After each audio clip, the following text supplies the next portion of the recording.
Hello guys, good morning. So welcome back to my YouTube channel. This is Otoboy Show. So ngayon guys, panibagong trabaho naman tayo. At ang gagawin pala natin dito guys ay maglalagay tayo ng head unit dito. Yung touchscreen. Yan. So yun ilalagay natin dyan para magkaroon niya ng touchscreen. So babaklasin natin to, tapos yung luma, itong radyo babaklasin din natin. So yun guys yung gagawin natin. So pasensya na kung minsan hindi natin maipakita sa inyo kung paano yung connection, dahil ako lang din kasi nagkakamera, at saka yung stand natin sa camera stand ay naputol. So hindi natin may lagay ito. So yan,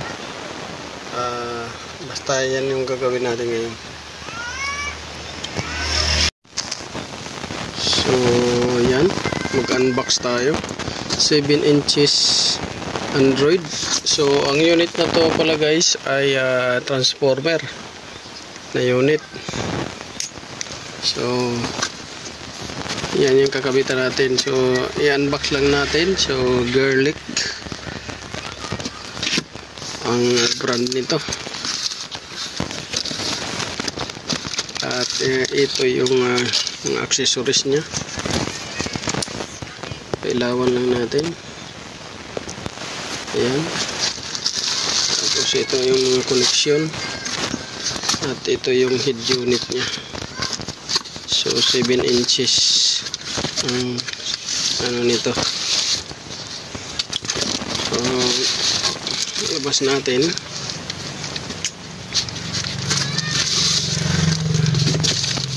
Lalagay muna natin yung karton dito. Ayan. Saka ito.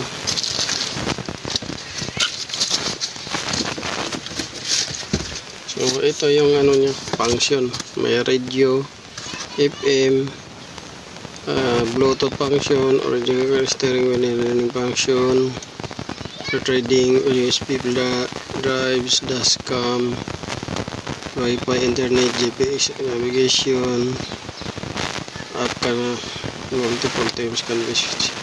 So yan yung mga ano, ito.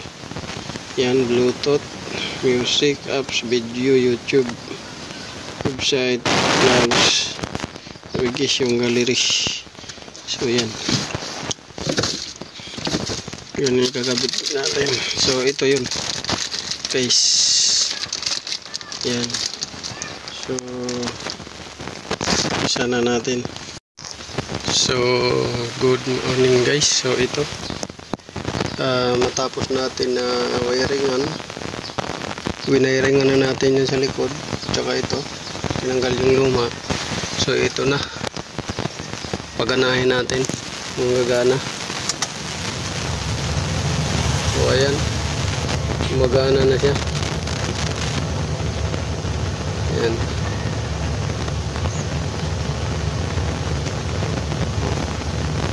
So ang ano nito ay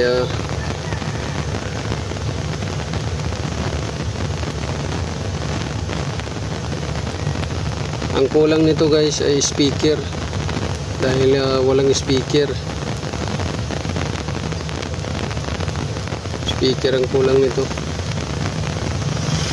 So yan. So yan yung ano nya, mga function: radio, Bluetooth call, file manager, so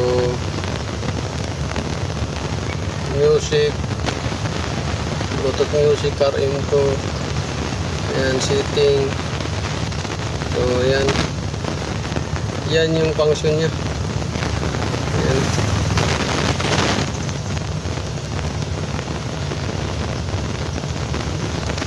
So ang kulang nito guys ay speaker. So ito, kinalkal ko dito, walang laman na speaker. Tsaka doon, walang laman na speaker. So magre-rewiring ulit ito at maglalagay ng speaker, tapos yung dalawang speaker, tapos kakabit dito. Tapos pwede rin to lagyan ng reverse tsaka reverse cam, parking sensor, dash cam, yan. So marami pang gagawin dahil pinutol. So ang connection doon talaga dalawa lang. So walang ang antena. Hindi nga gumagana ng radio doon. Walang antena, putol. So yun. Yan lang ang may bahagi natin sa inyo ngayon, guys. Naikabit natin pero kulang doon. Kulang. Wala tayong speaker. So hanggang sa muli, guys. Update ko kayo dito.